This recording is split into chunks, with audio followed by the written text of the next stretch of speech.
Assalamu alaikum everyone. Welcome back to my channel again.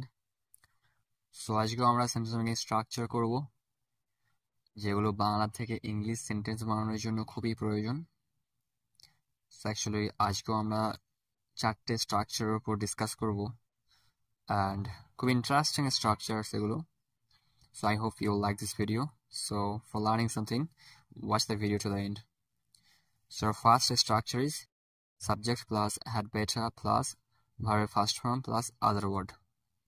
আমরা যখন বাংলায় বলি তুমি বরং যাও, আমি বরং এখন এখানে থেকে যাই, সে বরং আসুক।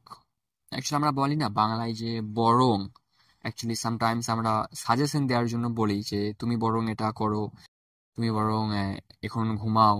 সো এরকম টাইপের সেন্টেন্স আমরা যখনই বরং বরং অ্যাড করে আমরা সেন্টেন্স বলি তখন এই স্ট্রাকচারটা ইউজ হবে। Like you had better complete the work, তুমি বরং কাজটা সম্পূর্ণ করো। হি হ্যাড বেটার কাম, সে বরং আসুক। We had better stay here, আমরা বরং এখানে থাকি। I had better not go there, আমি বরং সেখানে না যাই। আর আমাদের second structure is gonna be subject plus have or has to plus ভার্বের first form plus other word. So other word কথার অর্থ অ্যাকচুয়ালি সাবজেক্ট বসবে, দেন স্ট্রাকচার অনুযায়ী হ্যাভ অথবা হ্যাজ টু বসবে, তারপর ভার্বের ফার্স্ট ফর্ম বসবে, অ্যান্ড যে সমস্ত ওয়ার্ড তারপর থেকে যাবে সেই সমস্ত ওয়ার্ডই বসে যাবে। আদার ওয়ার্ড কথার অর্থ হচ্ছে অন্যান্য শব্দগুলো অ্যাকচুয়ালি। ওকে, সো আদার ওয়ার্ডের জায়গায় অন্যান্য শব্দগুলো বসে যাবে। সো এই স্ট্রাকচারটা আমরা ইউজ করবো যখন আমাদের কোনো কিছু কাজ করতে অ্যাকচুয়ালি বাধ্যতামূলক টাইপের। অ্যাকচুয়ালি আমরা আমাদের কোনো কাজ করতে হবেই, বাধ্যতামূলক। সো সেই সময় আমরা এই স্ট্রাকচারটা ব্যবহার করবো। সো অব্লিগেশনের ক্ষেত্রে আমরা এটা ব্যবহার করবো। যেমন অনেক সময় আমরা বলে থাকি যে আমাকে আজকে স্কুল যেতেই হবে, আমাকে ওটা করতেই হবে। সো করতেই হবে এটা আমাদের জন্য অ্যাকচুয়ালি বাধ্যতামূলক। দ্যাটস ওয়াই আমরা এই স্ট্রাকচারটা ইউজ করবো এই সমস্ত সেন্টেন্স বানানোর জন্য। I have to follow you, আমাকে তোমায় ফলো করতেই হবে। করতেই হবে অথবা করতে হবে, আপনি যা বলবেন আপনার সেন্সের উপর ডিপেন্ড করে সেটা, বাট আপনি যদি have and has to use করেন সেটা বোঝাবে বাধ্যতামূলক। আপনি যা যেরকমই বলুন না কেন বাংলায়, ওটা ইংলিশে অলওয়েজ বাধ্যতামূলকই বোঝাবে।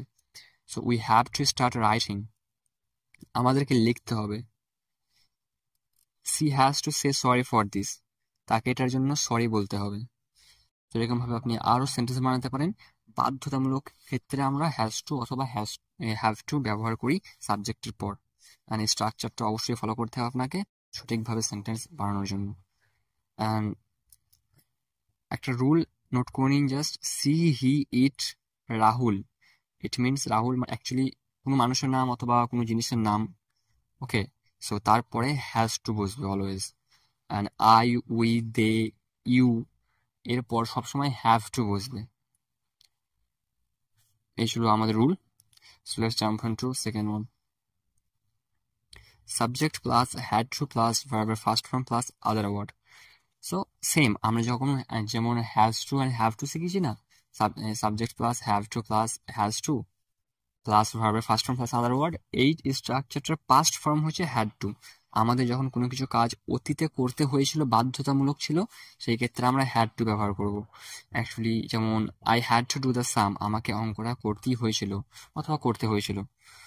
দে had to wait for the doctor, তাদেরকে অপেক্ষা করতে হয়েছিল ডক্টরের জন্য। We had to sleep earlier, আমাদেরকে সকাল সকাল ঘুমাতে হয়েছিল। সেরকম আপনি সেন্টেন্স বানাতে পারেন। জাস্ট সাবজেক্ট চেঞ্জ করে দিন আর ভার্বের ফার্স্ট ফর্মটা চেঞ্জ করে দিন, then you will be able to make a lot of sentences in this structure.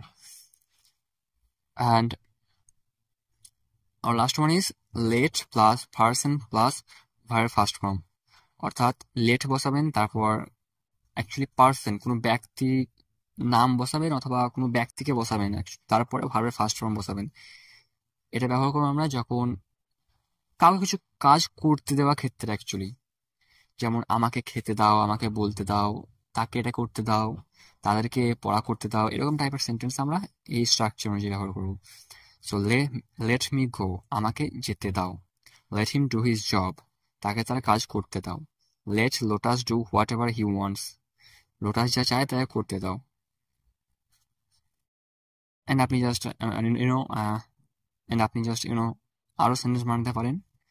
Just লেটের পর ব্যক্তিকে চেঞ্জ করে দিন অ্যান্ড ভার্ব চেঞ্জ করে দিন, বাট লেট চেঞ্জ হবে না। Okay, so let me do the work, let them come here.